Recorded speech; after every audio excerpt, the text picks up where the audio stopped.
Let's begin.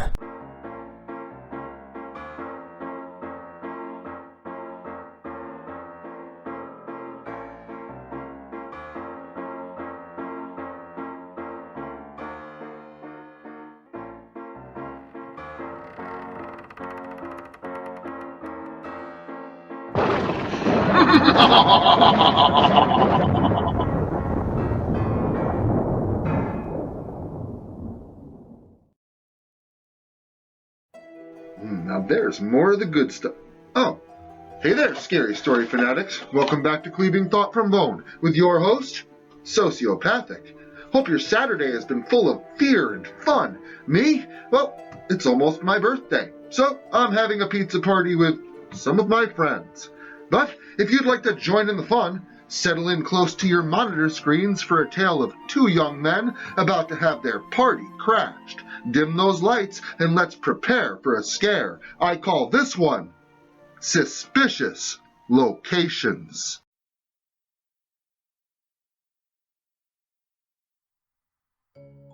The abandoned behemoth towered over us like a charred husk of a monument, warning those who gathered too near to stay far away, but also promising intrigue and satisfaction of curiosity. It was no wonder that we'd been attracted to this place, most of our young lives actually, and the place really did serve the function of a monument, being a testament to a town's dark past and things better left forgotten. My hometown. This place was the location of the town's only major fire in decades. Supposedly, a score of factory workers had lost their lives here. Some say that their bodies were never recovered, incinerated in the blaze. Others tell stories of ghosts and mechanized monstrosities that used to wander the floor and halls. No matter the case, for some reason, the structure had never been remodeled and refurbished or knocked down and demolished. Instead, it was left to stand true in all its captivating glory, begging entrance to those like myself and the friend that I had brought with me, Shane. Shane was a good kid, not much younger than me, and loved getting himself into mischief. It was really his suggestion that we stay the night in this creepy shell of a building, but that's only because I hadn't suggested it first. So, obviously, when Shane suggested we sneak out of his house late one night during a sleepover, the goal being to stay the night here, I practically jumped at the opportunity. Furthermore, Shane's parents were borderline negligent. Even if they had noticed that we slipped out under a cloak of darkness, they wouldn't really do anything about it.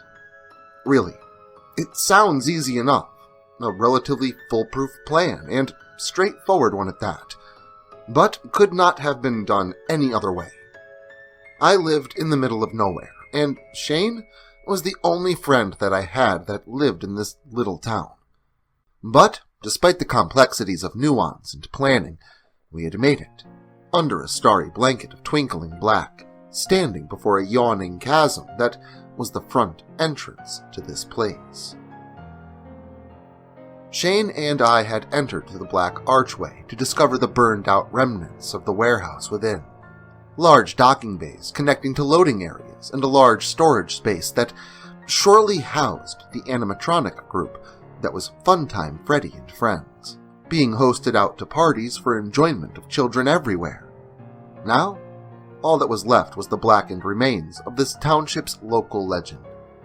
Some kids say that, late at night, when the location is vacant of passers-by and under a cloak of darkness, that strange things can be seen moving around inside, things with glowing eyes.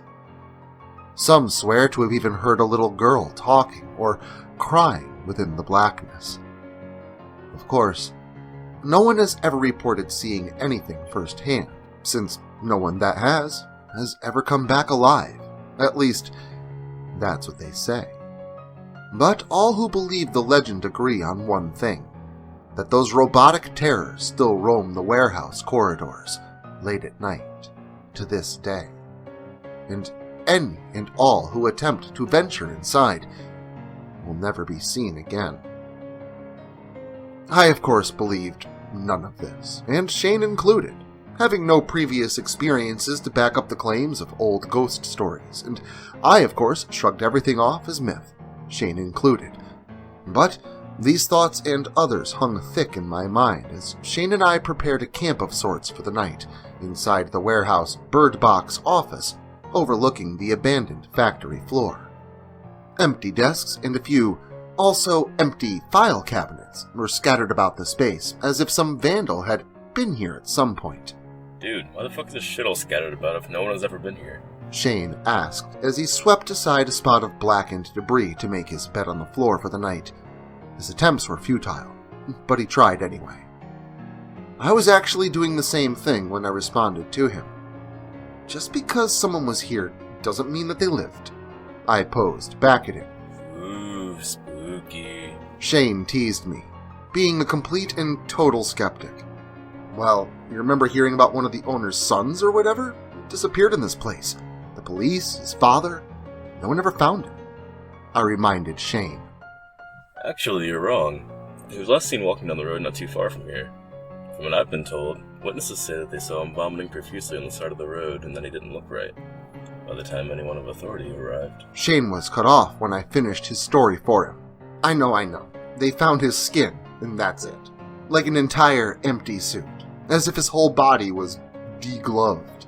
I finished, beginning to peel my shirt upwards, simulating the peeling of flesh.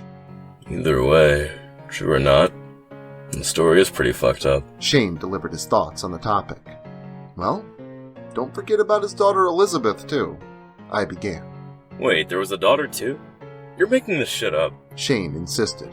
No, Shane, I'm telling you the fucking truth. The guy had 2 kids, if I'm not mistaken. Some say 3, but the 2 that I know about are Michael and Elizabeth.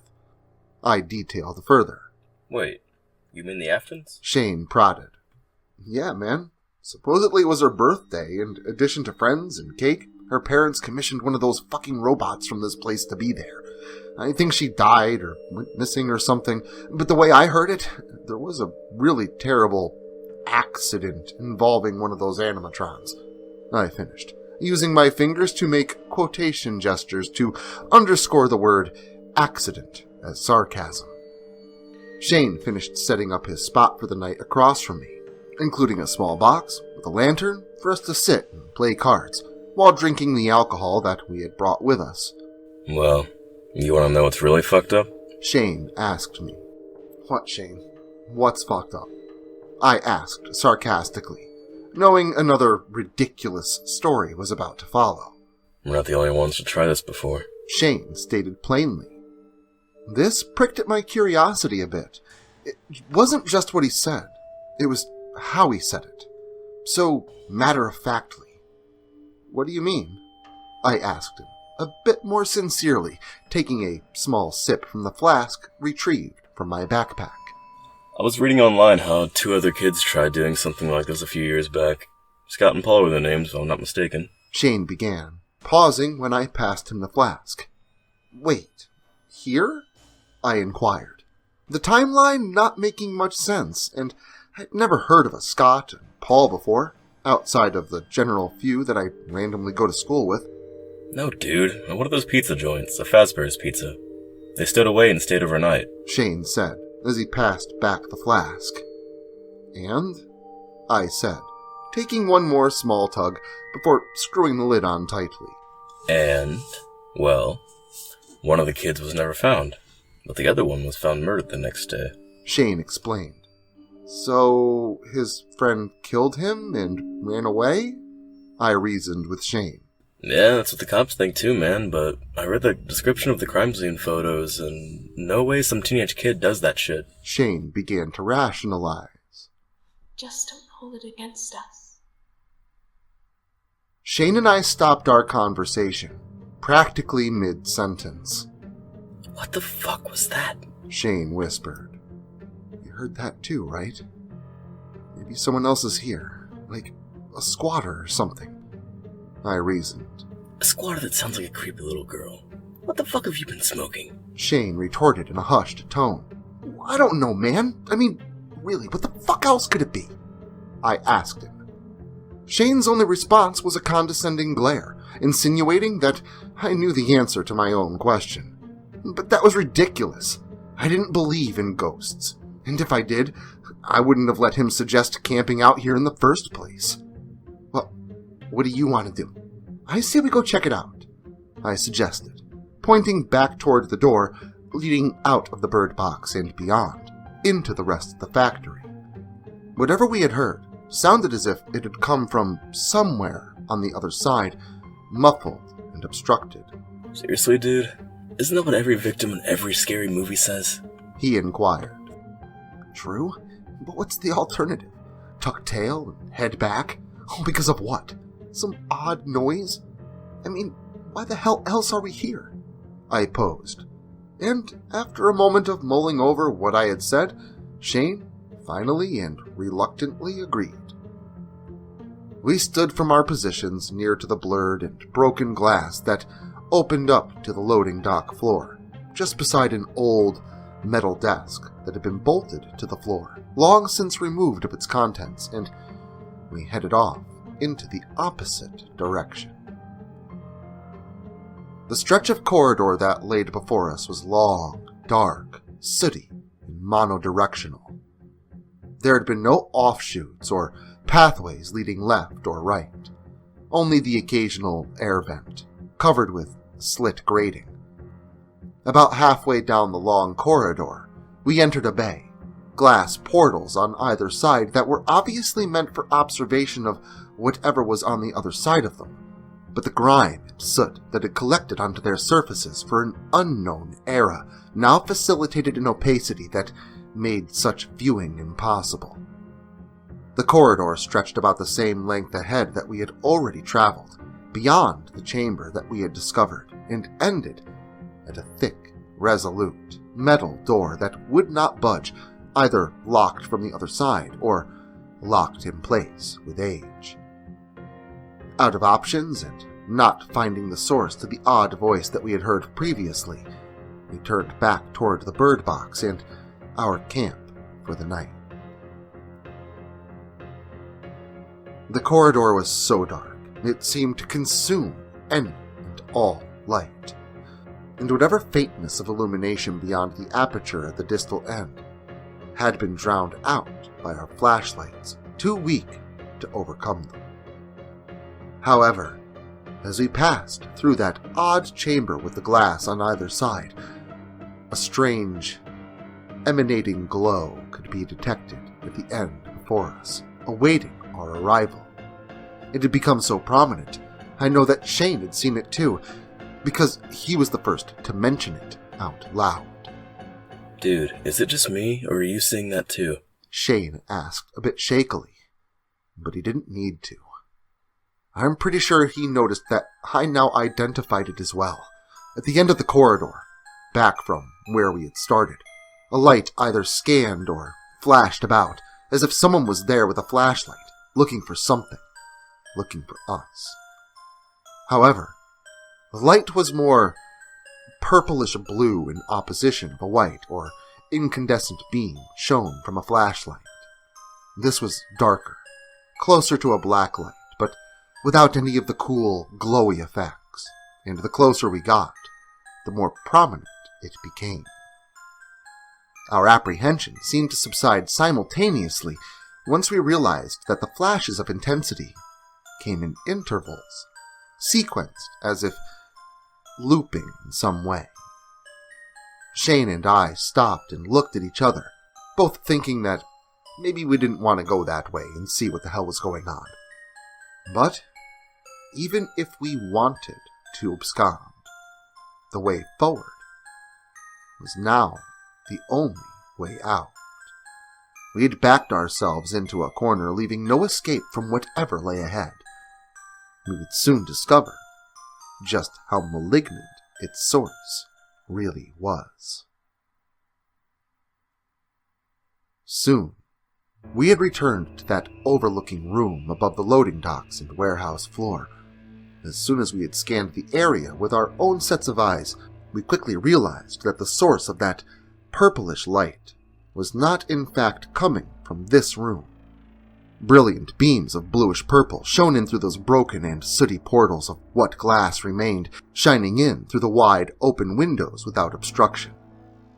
Shane and I, both curious and apprehensive, slowly walked forward toward the windows, edging ourselves around that old metal desk as if it would somehow offer some factor of protection.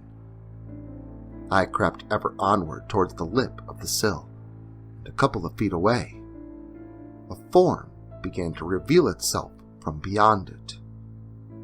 I could feel my blood run cold, as if my flesh had just been drained of all color and warmth. My mouth moved as if I was trying to say something, but the words that I was trying to choke out came forth as mumbled gibberish that even I didn't understand. The words were there on the tip of my tongue, struggling to get free, but it was Shane that spoke them for me, uttering the phrase I was trying so desperately to formulate. Dude, that's not possible! What the fuck is going on? Shane spat out as if he had to vomit up the words. I didn't blame him. Below us, on the floor of the empty and blackened warehouse, resided a large stage that had not been there when we had entered. It was circular in shape, and was encircled by a plethora of various colored lights. Upon the platform stood what looked like to be a tall ballerina of sorts, garbed in a dark-colored tutu-like dress, simply spinning in circles on her toes, as if performing a ballet. The figure appeared very much like a large figurine, almost porcelain doll-like, but taller than an average adult human being. This is fucking impossible. Shane muttered out, as if speaking without thought, robotically, because he was right. This thing shouldn't have been there, as we both recognized it for what it was. It was Ballora, and the visage of her seemingly brand new appearance, and those same attributes applied to the stage that she spun in circles upon, strongly contrasted the drab, decrepit remains of the burned-out building, somehow underscoring the horror of all her presence implied. I was about to speak up myself, when the ballerina simply stopped spinning, staring straight ahead. Shane, I think we should... I was cut off, for as I spoke, as if she heard me, Ballora turned her head upwards towards the bird box and gazed directly at us. I was shocked into speechlessness once again, and I think my heart may have skipped a beat, but before the paralysis of fear could begin to wear off, all of the lights on Ballora's stage suddenly switched off, and both Shane and I were left in instantaneous darkness, frantically hoping our eyes would adjust to it soon. Ready for a surprise! I stopped trying to find my voice. I immediately felt dizzy, sure that I was going to fall to the ground in the black, still adapting to the darkness and having no basis of visual cues. But Shane flicked on his flashlight, lending me knowledge that I indeed was still standing straight. Dude, we need to get the fuck out of here right the fuck now! Shane insisted. I know that, dude, but the only way out of here is down there, through that loading bay, I said, pointing in the direction of Ballora's stage. There's no way I'm going through there, Shane demanded. He didn't have to demand anything, however, for no sooner did he insist on not heading into the lion's den, as it were, did loud, metallic footsteps make themselves known, distinctively noted to be coming up the stairs towards the bird box. I contemplated hiding under that old metal desk bolted to the floor, but there was only room enough for one person, and the once hinged, concealing door that was detected to have been there at some point had long since been removed. Hiding there would be futile. We gotta get out of here, like, now! Shane said frantically, moving towards the door leading to the dual-windowed observation room. The footsteps were louder now, almost near the top of the steps. I reminded Shane that this was a dead end, and he replied back with what I already knew, that we had no other choice. The footsteps stopped somewhere in the blackness, just beyond the aperture leading to the steps and the loading bay floor. Whatever was coming was nearly upon me as I escaped with Shane, sprinting as fast as we could toward a dead end. I had caught up with Shane once coming to that weird observation-type bay. We both knew that the way forward was blocked by an impenetrable locked metal door. What the fuck are we gonna do, man? There was something there. Something's fucking chasing us. I yelled at Shane, almost demanding he help me come up with a solution. He didn't have to, though. Shane was already working on a plan B, one that I didn't notice until I realized that he wasn't responding to me, only remaining crouched on the floor, fiddling with something at the base of a nearby wall. When the grating from the face of the vent hit the floor with a clang, I finally understood what he was getting at, but I wasn't enthusiastic about the idea. You want to go crawling around inside a vent with that thing chasing us? I asked Shane, implications regarding his mental instability in my tone. You got a better suggestion? I don't know about you. Stay here if you want, man, but I'm getting the fuck out of here. Shane rebutted, just before lying upon the floor as if he were about to do a push-up, and slid himself into the vent. I watched as the bottoms of Shane's sneakers disappeared into the air vent, which was now illuminated by a flickering light, resulting from the shaking and moving flashlight in Shane's hand. I scanned the dark room before me, seeing faint outlines of discontinued panels and those opaque glass portals too dark to see through. After assuring myself that there were no other options for escape, I returned my attention towards the vent. Something suddenly burst through the portal nearest me, exploding the cascading glass inward like a bomb as the large robotic figure leaped through, lunging at me. Huge glowing eyes softly lit some details of the thing. Its teddy bear-like appearance, its white and dark pink color scheme, and large teeth inside its giant, metallic head that opened wider as it got closer, occurring in the fraction of a second when it screamed. Before the glass had even settled, I was inside that vent, scurrying away like a frightened rat. I didn't look back to check. I was too afraid to do so. When the shifting rays of illumination reflected off the vent surrounding me, beams not sourced from my flashlight, I knew it had bent down and was watching me from behind. Shane had heard the noise and stopped. When he did, turning to check on me, I told him to go faster. That fucking Funtime Freddy was right behind us. He continued onward at a hastened pace. What the fuck? What the fuck is this shit? I heard Shane yell, scared out of his wits and infuriated with the absurdity of it all. I couldn't fault him or argue his fear away. I too was under the powerful and paralyzing spell of trepidation. At that moment, I was sure that I was going to die. After turning a few corners and noting that nothing was currently following us, Shane stopped for a moment to catch his breath, forcing me to stop as well, as I could not get around him in such a cramped space. My heart was pounding so hard, it had left me short of oxygen as well, so even though I felt I should argue with him for stopping, I instead welcomed a moment of respite. Dude, what the hell is going on? I thought all that bullshit about robotic monsters was just all fake. Just made up for those stupid games. Shane thought through his shortness of breath. Don't know, man. You think I would have come here if I knew this shit was real? I posed back at him, slightly kicking myself for going along with this so-called night of fun. You don't know? Shane and I stopped talking at the sound of something synthetic and ethereal from somewhere very, very close by. My shaking fist gripped my flashlight so hard that I think I lost feeling in my fingers. The wobbly light scanned the very small space in front of us, starting with the terrified look on Shane's expression, then to the metal walls that he was leaned up against, and then to the floor, illuminating the vent slightly past Shane. I couldn't see much, as his body blocked the majority of my view, but there was something there. Something leaning against the side of the vent just on the other side of Shane, about a foot from his lower back.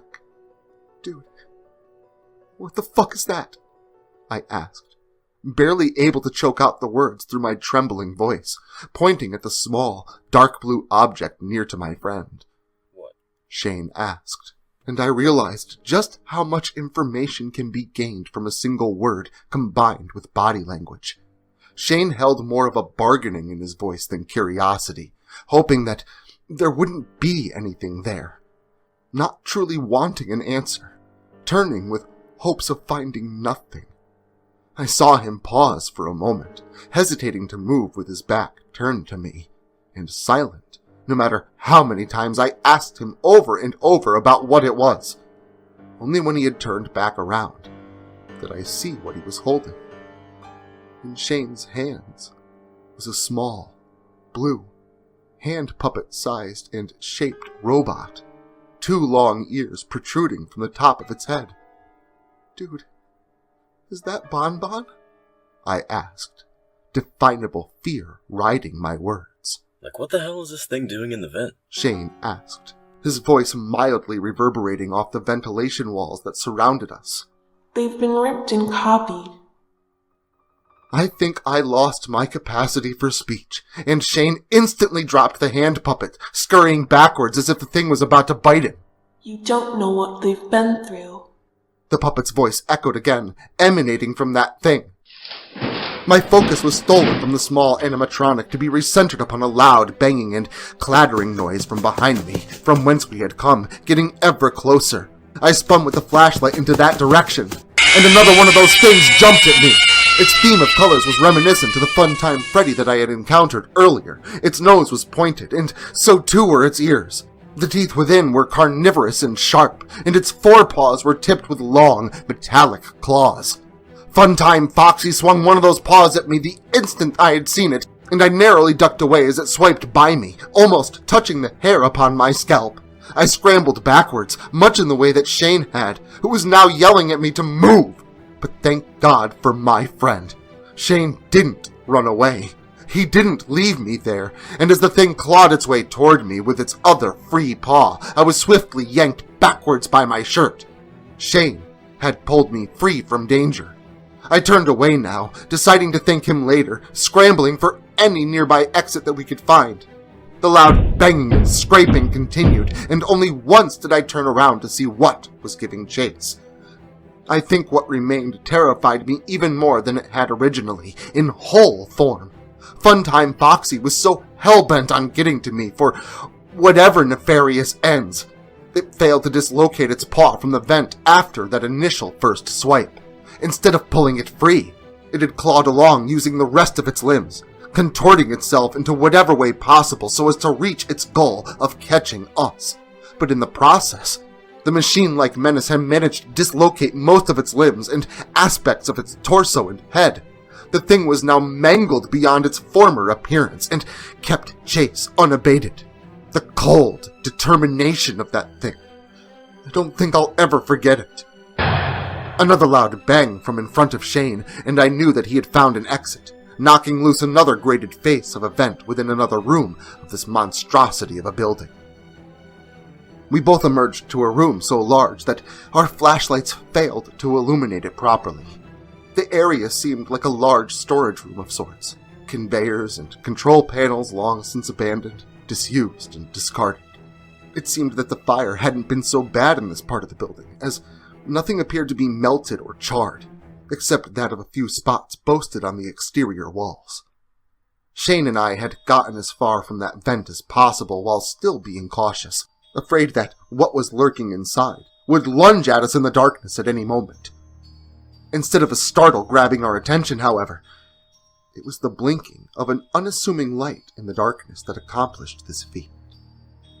Shane and I said nothing to one another, only moving towards it slowly, investigating from a distance what it was that beckoned for our focus.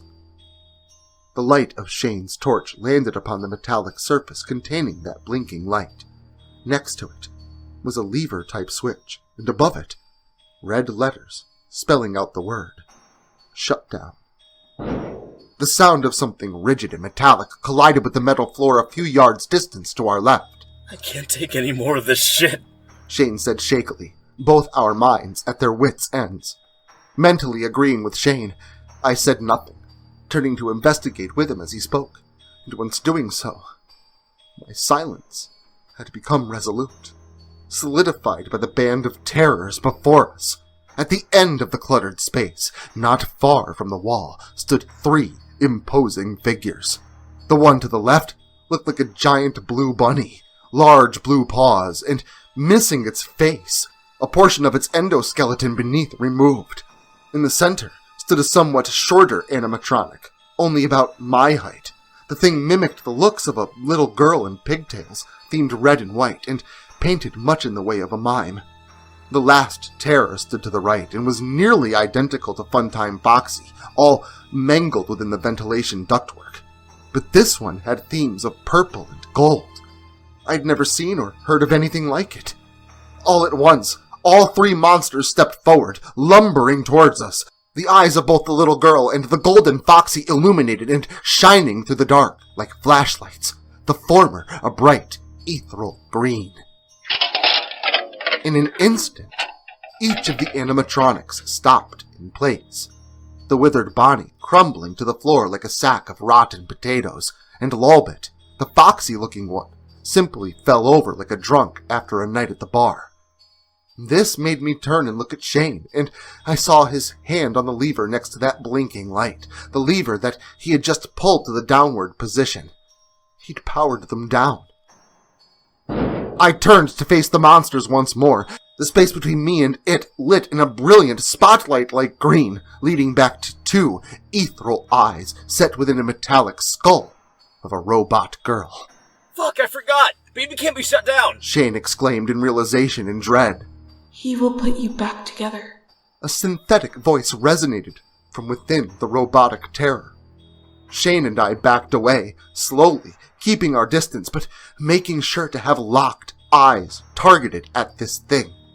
He will put you back together. The thing spoke again.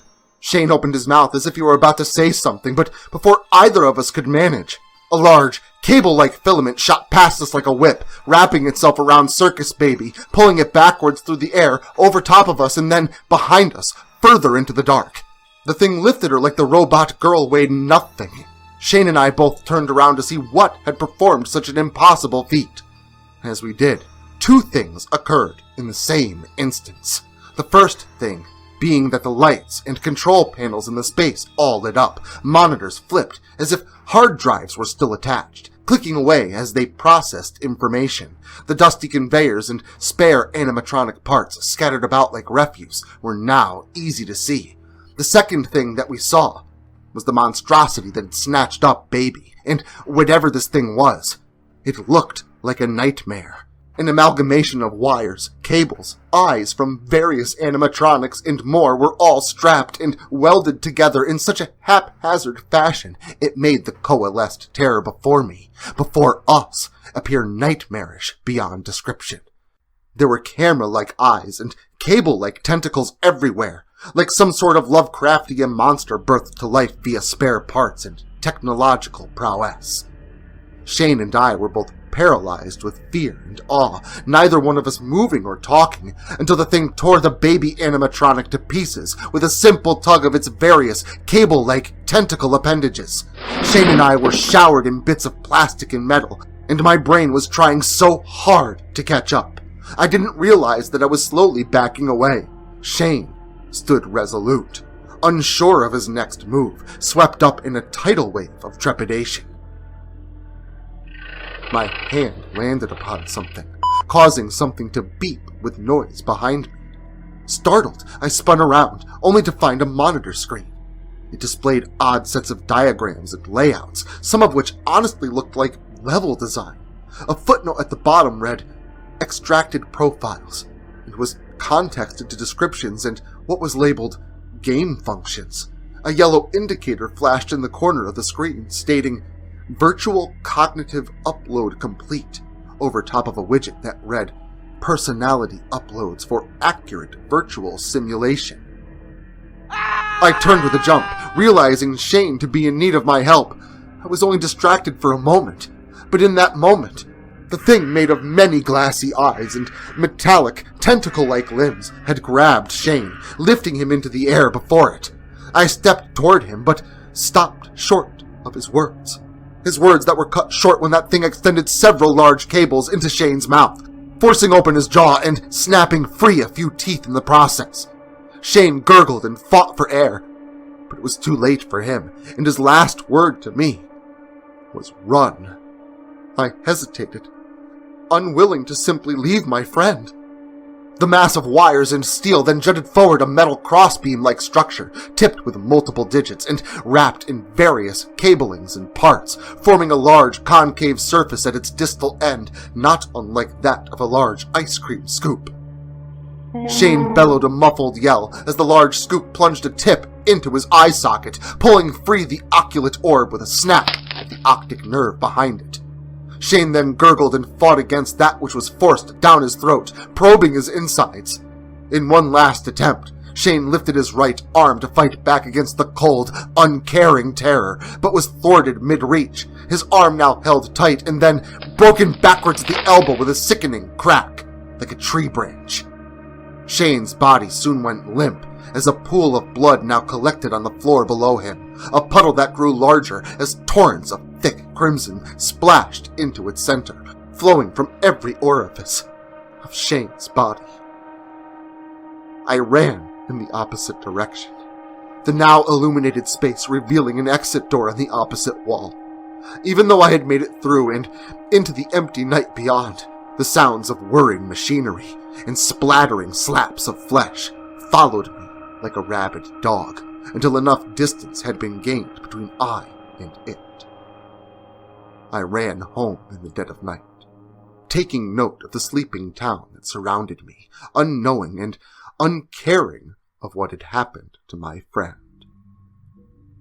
I vowed in that moment, however, to never speak a word of what occurred. Outside forums such as this, nobody would believe me. The following days progressed with me refusing to leave my room.